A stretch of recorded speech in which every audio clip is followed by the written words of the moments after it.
अकबर बीरबल की कहानी, बुद्धि से भरा घड़ा। मित्रों, इस कहानी में उस वाक्य का वर्णन है जब किसी बात पर नाराज होकर अकबर बीरबल को राज्य छोड़ देने का आदेश देते हैं और बीरबल राज्य छोड़कर अज्ञातवास में चला जाता है।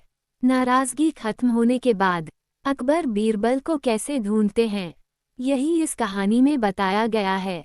पढ़िए पूरी कहानी। एक बार किसी बात पर अकबर बीरबल से नाराज हो गए और उन्होंने बीरबल को राज्य छोड़कर कहीं दूर चले जाने का आदेश दे दिया। बीरबल ने अकबर के आदेश का पालन किया और राज्य छोड़कर चले गए। कुछ समय बीतने के बाद अकबर को बीरबल की याद आने लगी।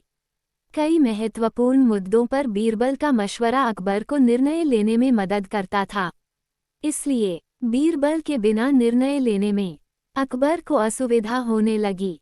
आखिरकार उन्होंने अपने सैनिकों को बीरबल को ढूंढने के लिए भेजा। सैनिकों के कई गांव में बीरबल को ढूंढने का प्रयास किया, लेकिन बीरबल नहीं मिले। कई जगहों पर पूछताछ करने के बाद भी बीरबल का पता ठिकाना नहीं मिल सका और अकबर के पास सैनिक बैरंग लौट आए। अकबर किसी भी सूरत में बीरबल को वापस लाना चाहते थे। इसके लिए उन्होंने एक युक्ति सोची। सैनिकों के माध्यम से उन्होंने अपने राज्य के सभी गांवों के मुखियाओं को संदेश भिजवाया। संदेश इस प्रकार था, 1 माह के भीतर एक घड़ी बुद्धि भरकर उस घड़े के साथ दरबार में उपस्थित हो। ऐसा न कर पाने की स्थिति में बुद्धि की जगह घड़े में हीरे जवाहरात भरकर देना होगा।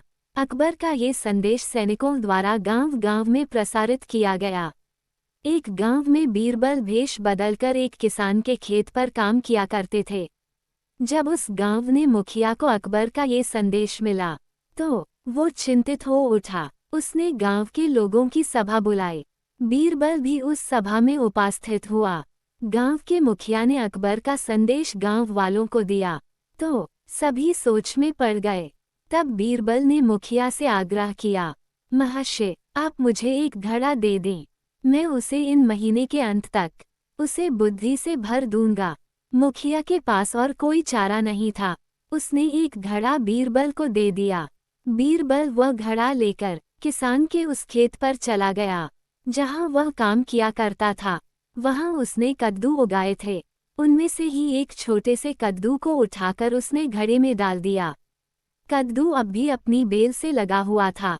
बीरबल उस कद्दू को नियमित रूप से खाद पानी देने लगा और उसकी अच्छी तरह से देखभाल करने लगा, जिससे धीरे धीरे कद्दू बढ़ने लगा।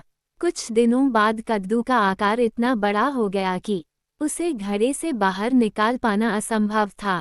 कुछ और दिन बीतने के बाद जब कद्दू का आकार घड़े के आकार जितना बड़ा हो गया, तब बीरबल ने उसे उसकी बेल से काटकर अलग किया। घड़े का मुंह कपड़े से ढकने के बाद वह गांव के मुखिया के पास पहुंचा और वह घड़ा उसे देते हुए बोला, ये घड़ा बादशाह अकबर को दे देना और उनसे कहना कि इसमें बुद्धि भरी हुई है। उसे बिना काटे और इस घड़े को बिना फोड़े उसे निकाल लीजिए। मुखिया बादशाह अकबर के दरबार पहुंचा और उसने अकबर को घड़ा सौंपते हुए वैसा ही कहा जैसा बीरबल ने उसे कहने के लिए बोला था। अकबर ने जब घड़े के ऊपर से कपड़ा हटाया और उसमें झांक कर देखा तो उसमें उन्हें कद्दू दिखाई दिया। वे समझ गए कि इतनी दूर की सोच सिर्फ बीरबल की ही हो सकती है। पूछने पर मुखिया ने बताया कि यह उसके गांव के एक किसान के खेत में काम करने वाले व्यक्ति ने किया है। अकबर जान चुके थे कि वो व्यक्ति और कोई नहीं बल्कि बीरबल है। वे तुरंत मुखिया के गांव गए। वहां किसान के घर जाकर बीरबल से मिले और उससे माफी मांगकर वापस दरबार में ले आए। कहानी से सीख, हर समस्या का कोई न कोई हल अवश्य होता है। दोस्तों, आशा है आपको ये कहानी पसंद आई होगी। आप इसे लाइक कर सकते हैं और अपने फ्रेंड्स के साथ शेयर भी कर सकते हैं। धन्यवाद।